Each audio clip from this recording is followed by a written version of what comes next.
दोस्तों अॼु की गॾिजाणी असांजे शहर के नामियारे शायर गदा मुलाकातियारी जो वसीओ ॾींहुं आहे। तो अॼु की गॾिजाणी असीं संदसि नाले सां मनसूब करूं था। असां मां काफ़ी सीनियर जेके दोस्त आहिनि उहे त बख़ूबी गदा मुलाकातियारी खां वाक़ुफ़ आहिनि, उन शाइरी खां वाक़ुफ़ आहिनि, पर असां जेके नौजवान आहिनि उन्हनि खे एतिरी उन बारे में एतिरी ॼाण कोन्हे।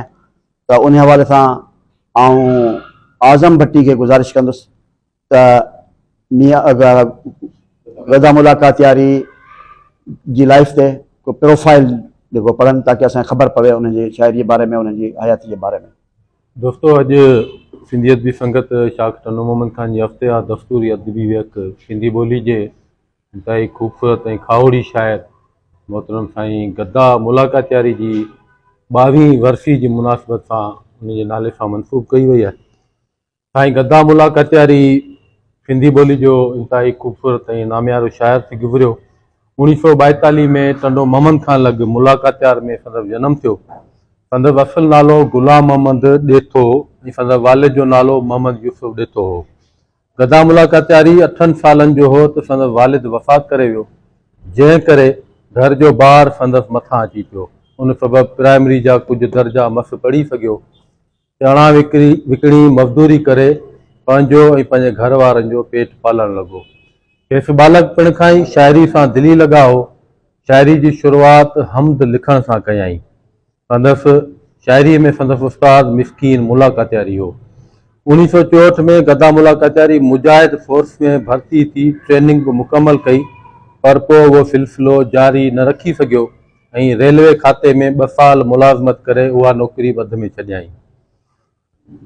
उन्हनि जा अहम सबब संदसि घर में कंहिं वॾे जो न हुजणु ऐं घरू मसाला ई हुआ।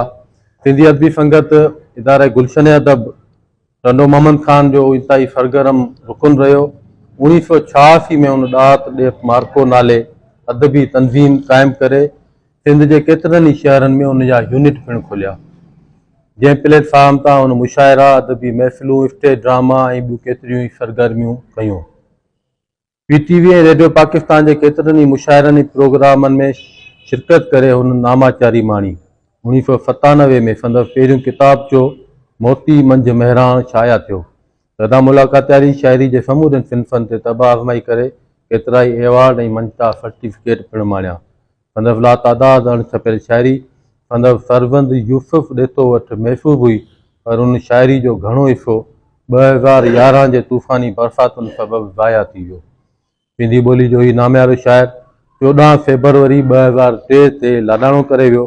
खेसि मुलाकातियार शहर में संदसि अबाणे कब्रिस्तान में मिटी मां हवाले कयो वियो। साईं गदा मुलाकातियारी जे याद में अफ़ज़ल कुरैशी साहब संदन शाइरी गाई आहे ऐं दोस्तनि खे उहा चाहींदुसि त संदसि यादि ताज़ा करियूं संदसि शाइरी जी, संदसि शख़्सियत जी। रंगीन डोरा घड़ा नीजे मथन से न छुलकन न घेड़न ते आहिल से टहकन जा घिंगरिया न सरसब्ज बाजर ते झारूं जा झरका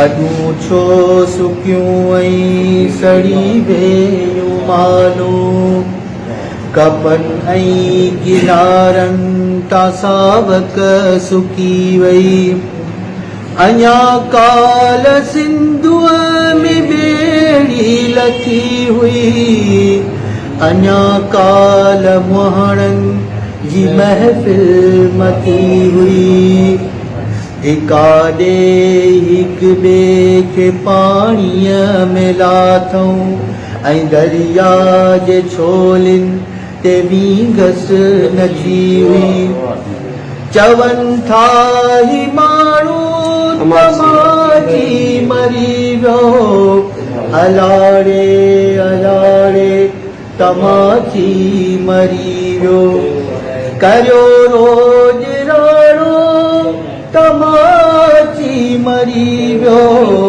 करियो हाल घोड़ा तमाची मरी वियो ऐं नूरी बि चए थी तमाची मरी वियो ऐं नूरी बि चए थी तमाची मरी वियो नसे नुंहं ते आहिनि सिरंगीन दौरा घराणी जे